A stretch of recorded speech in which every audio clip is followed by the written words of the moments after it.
भगवान कृष्ण का जन्म भगवान विष्णु के 8वें अवतार के रूप में हुआ था।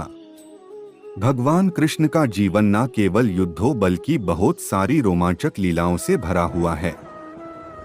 भगवान कृष्ण की लीलाएं हमें सिखाती है कि सदा दूसरों की सेवा करनी चाहिए। अगर देखा जाए तो भगवान कृष्ण को हमेशा से ही मनुष्य जाति के लिए एक मार्गदर्शक और आदर्श माना जाता है। भगवान कृष्ण का जीवन दर्शन हमें हमेशा अपने कर्म, कर्तव्य और कठिन परिस्थितियों का सामना करना सिखाता है। एक गांव में एक गरीब साधु रहते थे। वो भगवान कृष्ण के बहुत बड़े भक्त थे। वो घर घर जाकर लोगों से भिक्षा मांगते थे। लोग उन्हें पैसे या फिर भोजन देते थे और साधु उन्हें आशीर्वाद देते थे। भगवान कृष्ण ने एक दिन उनकी परीक्षा लेने का निर्णय लिया और एक दिन साधु नदी के किनारे से जा रहे थे, तभी उन्हें सोने के सिक्कों से भरी एक पोटली मिली। वो बहुत ही खुश हुए और पोटली अपने पास ही रखने का निर्णय लिया। घर वापस जाते समय उन्हें रास्ते में एक भिखारी दिखा और भिखारी ने साधु से पैसे अथवा भोजन की भीख मांगी, पर साधु उसे कुछ भी नहीं दिया। वो जब वापस चल रहे थे तभी थोड़ी ही दूर साधु को जमीन पर एक चमकता हुआ हीरा दिखाई दिया और उन्होंने अपने आप से कहा कि वाह, कितना अच्छा दिन है। पहले ये सोने का सिक्का और अब ये हीरा मिला है।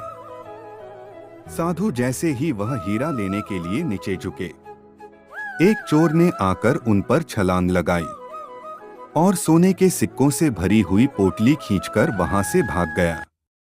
असल में वो हीरा सिर्फ एक कांच का टुकड़ा था, जो चोर ने जानबूझकर साधु को वहां फंसाने के लिए वहां रखा था। साधु बहुत ही दुखी हो गए। साधु वापस अपने घर की ओर चलने लगे। तभी भगवान कृष्ण ने एक साधारण मनुष्य का अवतार लिया और साधु को मिलने का निर्णय लिया। वो साधु को मिले और उन्होंने साधु को एक सिक्का दिया और कहा कि कृपा करके मेरे इस सिक्के को स्वीकार कर लीजिए। अब साधु ने उस सिक्के को स्वीकार कर लिया और भगवान कृष्ण वहां से निकल गए।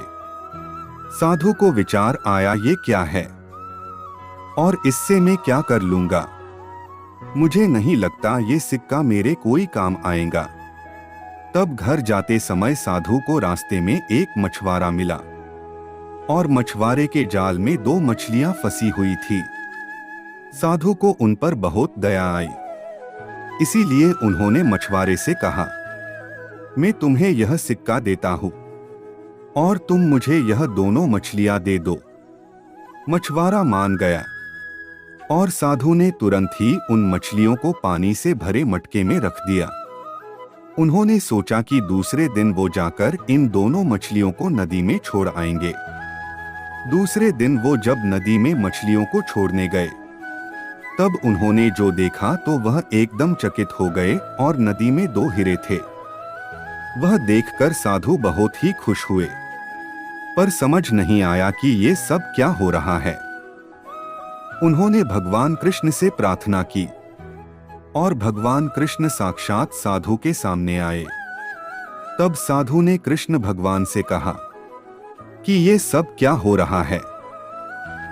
भगवान कृष्ण बोले, मछलियां जब पानी में थी तब वह भूल से हीरों को निगल चुकी थी और अब तुम्हें हीरे मिले क्योंकि तुमने उनकी जान बचाई। तभी साधु के आंख में पानी आया और उन्होंने भगवान कृष्ण को धन्यवाद कहा। तभी भगवान कृष्ण बोले, तुम्हें सोने से भरी हुई पोटली मिली, पर फिर भी तुमने उस भिखारी की मदद ही नहीं की है। तुम्हारे उस हीरे के लालच में तुमने उस सोने के सिक्कों को भी खो दिया। हमेशा दूसरों की मदद करनी चाहिए और कभी भी लालच नहीं रखना चाहिए। तभी साधु ने भगवान कृष्ण को वचन दिया कि वह हमेशा दूसरों की मदद करेंगे और कभी भी लालची नहीं बनेंगे। ये कहानी हमें यह सिखाती है कि हमें अपने जीवन में लालच कभी नहीं करनी चाहिए। और लालच ही हमारे जीवन के दुखों का कारण होती है। और भगवान ने हमें जो कुछ भी दिया है, हमें उसमें ही समाधानी रहना सीखना चाहिए। और ऐसे ही मोटिवेशनल कहानी देखने के लिए हमारे चैनल को सब्सक्राइब करें और बेल आइकन को ऑन कर ले। धन्यवाद।